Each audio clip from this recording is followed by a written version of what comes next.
తమిళనాడులోని శ్రీవల్లిపుత్తూరు ఆండాల్ దేవాలయం ఎదుట ఉన్న అర్ధమండపం నుంచి సంగీత దర్శకుడు ఇళయరాజాను ఆపి బయటకు పంపేసిన ఘటన సంచలనంగా మారింది. ఆలయ అధికారులు ఆయన్ను గర్భగుడిలోకి అనుమతించలేదు. సాధారణ మనుషులకు ప్రవేశం లేని చోటులోకి ఇళయరాజా ప్రవేశించారని అధికారులు చెబుతున్నారు. అందుకే వెంటనే అక్కడి నుంచి బయటికి వెళ్లాల్సిందిగా కోరామని అంటున్నారు. ఈ ఘటనకు సంబంధించిన వీడియో సోషల్ మీడియాలో వైరల్గా మారింది. గర్భగుడి అనేది హిందూ దేవాలయాల్లో అత్యంత పవిత్రమైన ప్రదేశం. ఇది సాధారణ ప్రజలకు నిషేధిత ప్రాంతం. ప్రధాన దేవత విగ్రహం గర్భగుడిలోనే స్థాపించబడి ఉంటుంది. ఇది దేవాలయ నిర్మాణ శిల్పకళలో అత్యంత ప్రధానమైన భాగం.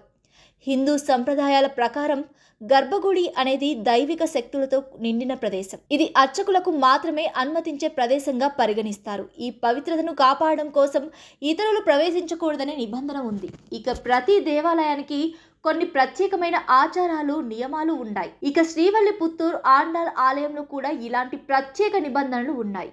విగ్రహాలకు ఎటువంటి హాని లేకుండా పూజలు నిర్వహించేందుకు గర్భగుడిలో ప్రవేశాన్ని పరిమితం చేశారు. ఇక శ్రీవల్లిపుత్తూరు ఆండాల్ ఆలయం తమిళనాడులోని విరుదునగర్ జిల్లాలో ఉంది. ఇది 108 దివ్య దేవాలయాల్లో ఒకటి. ఇక్కడ జరిగే ఆండాల్ రంగనాథస్వామి ఉత్సవాలు దేశవ్యాప్తంగా ప్రసిద్ధి పొందాయి. మరోవైపు ఇళయరాజాను గుడిలోకి వెళ్లకుండా పూజారులు ఆపడాన్ని సోషల్ మీడియాలో కొందరు తప్పుపడుతున్నారు.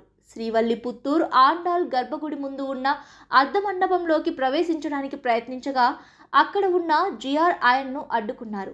దీంతో అర్ధమండపం మెట్ల దగ్గర నిలబడి ఇళయరాజా ఆలయ మర్యాదలను స్వీకరించారు. అయితే ఎన్నో పాటల్లో స్వామిని కీర్తించిన సంగీత విద్వాంసుడికి దక్కిన గౌరవం ఇదేనా అంటూ నెటిజన్లు ఆగ్రహం వ్యక్తం చేస్తున్నారు.